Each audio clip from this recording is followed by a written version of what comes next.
Hey, this is gonna be a bit of an interesting video today.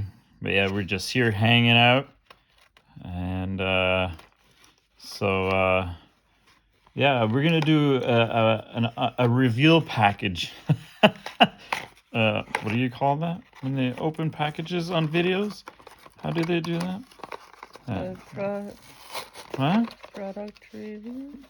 Review pack? I don't know. Man, we're no good at this. We need to figure it out. I'm holding the camera and trying to. Okay. Anyway. Do you want some help? Yeah, you want to open it? Anyway, she's gonna open it, and when she's opening it, I'll show you. We're gonna have some fun with this, and then, but yeah, we're gonna talk about a very interesting topic today. That's why we're in this room in the dark, because this is you only talk about this in the dark. Yeah, no, don't talk about it in the light. Anyway, so this one belongs to me. This one belongs to you. Okay, do you want to show them what we got? Okay. What do you call that, honey? What? A coupler. Oh.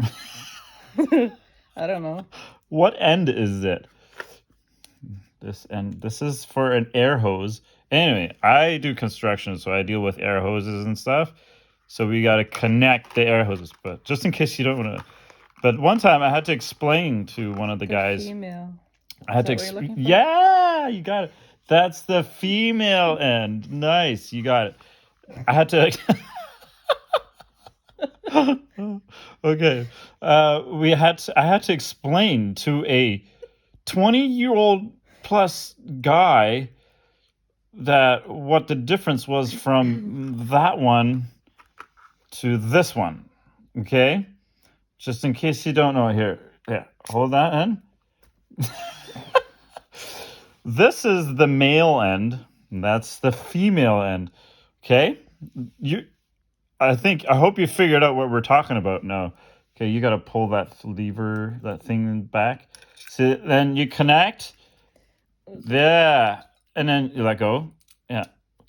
Anyway, they go together. And then the air flows. All right? So there's your repeat. It's even going to be on there. Yeah, it's not working very well. So this is what we call partnership, teamwork. Yeah. Yeah, I think I'm better off doing this by myself. But anyway, so whoever has ever used some of these parts for air, there's water lines too, hydraulic lines. They all have one thing in common. There's a female end and then a male end. Anyway, hey, so if you haven't figured it out yet, we're going to talk about sex. I know you're blushing right about now. Is she blushing? And but in our culture, it's so much that, this is something we don't talk about. We just go in the dark. We don't talk about it at all. Everybody wants to do it or does it or wants to do it or thinks about it, but nobody wants to talk about it because you have to hide from it. And if you haven't figured out yet, the things that people have to hide, the secrets. I hope the camera is pointing in the right direction. Is it pointing at my chin? Anyway. Double chin. Yeah. So, but yeah, this is such a huge deal, huge part of everybody's life.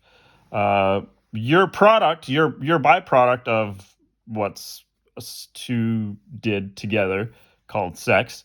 And so it's a big part of life. But yeah, nobody wants to talk about it, or it's just so awkward and weird for people.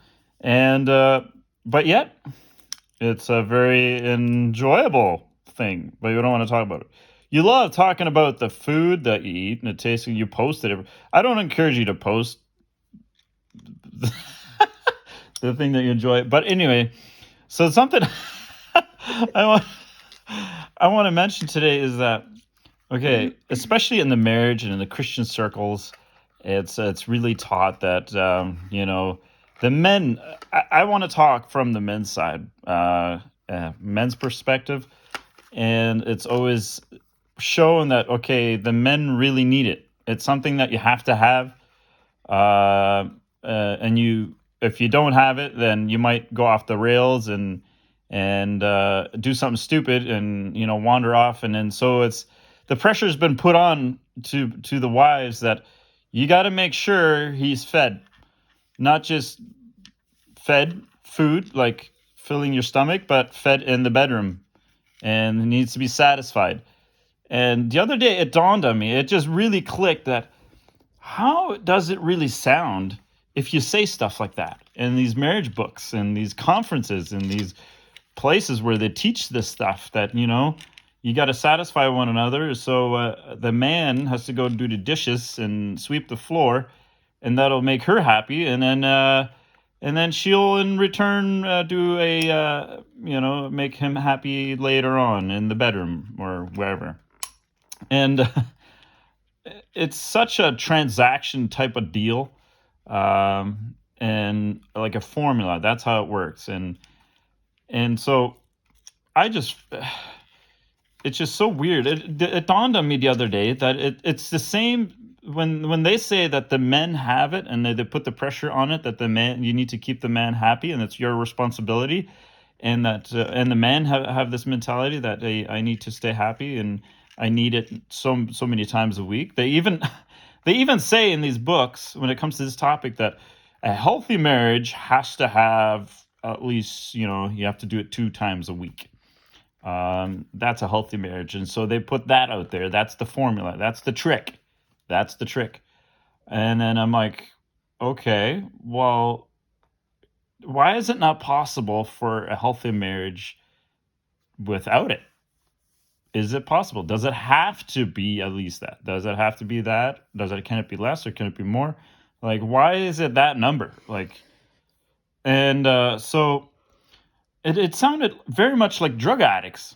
A drug addict always has to be satisfied, and you would run out, and then it's like, oh, you're gonna get in trouble. Or they freak out. Or an alcoholic always has to be fed to stay satisfied, right? And so if you're teaching that the man needs to be satisfied all the time and that he needs it and that he's in trouble if he doesn't get it, you're talking to an addict. Like you're literally describing a sex addict and some potentially a dangerous relationship, an unhealthy relationship. So, but it's just been smeared over with a Christian marriage, and I was in that same boat. I had that mentality. That's what I had to have. I was addicted, and I was just like, this is what oh, I had to have it, or else it's just, and then blame the wife if I wasn't happy. It was her fault, and you know what?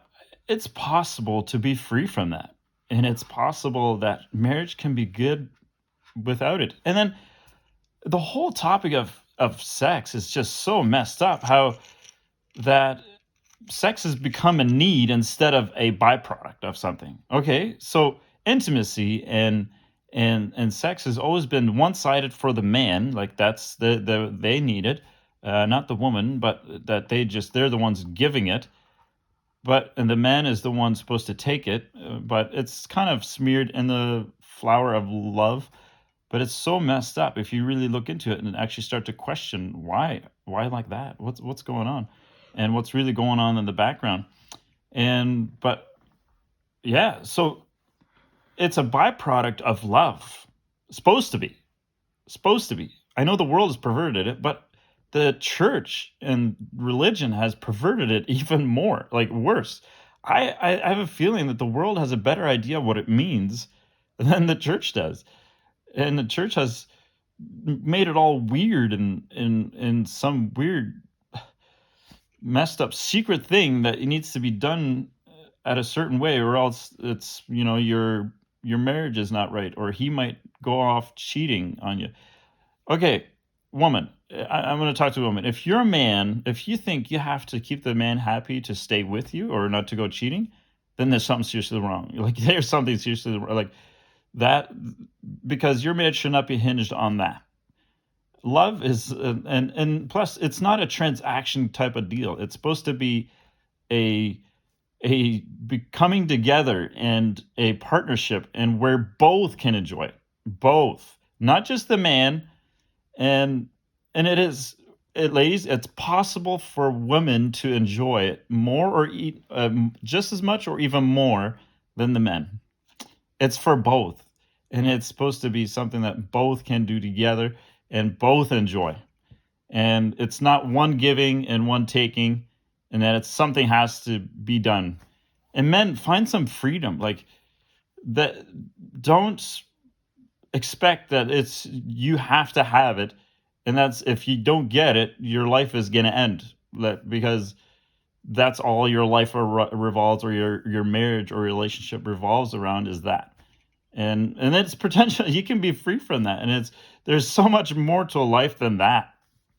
And so, yeah, it's just some thoughts, some rambling words about that. But I wanted her to share something, but she's not saying anything. I don't have anything. She's shy.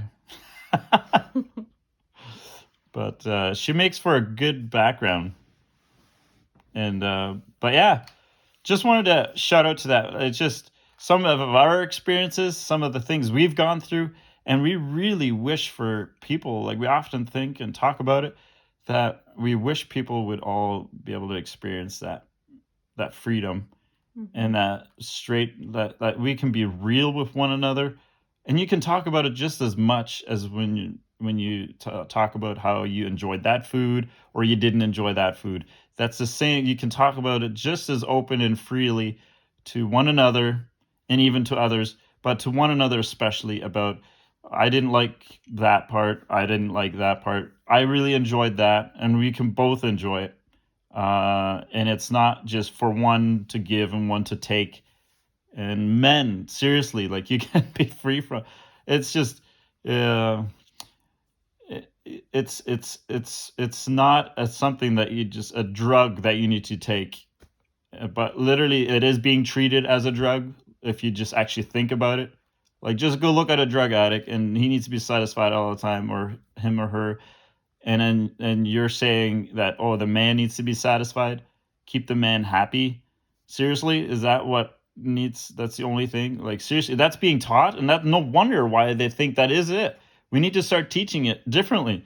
We need to start teaching that that's not what is going to make a good marriage. And a good marriage, the result of a good marriage, is coming together and having a good time together. And so, but yeah, anything I'm missing? Something I'm forgetting about? I don't know. Okay. But yeah, we're gonna move along, and then but yeah, just wanted to share a little bit about that. So bless you guys.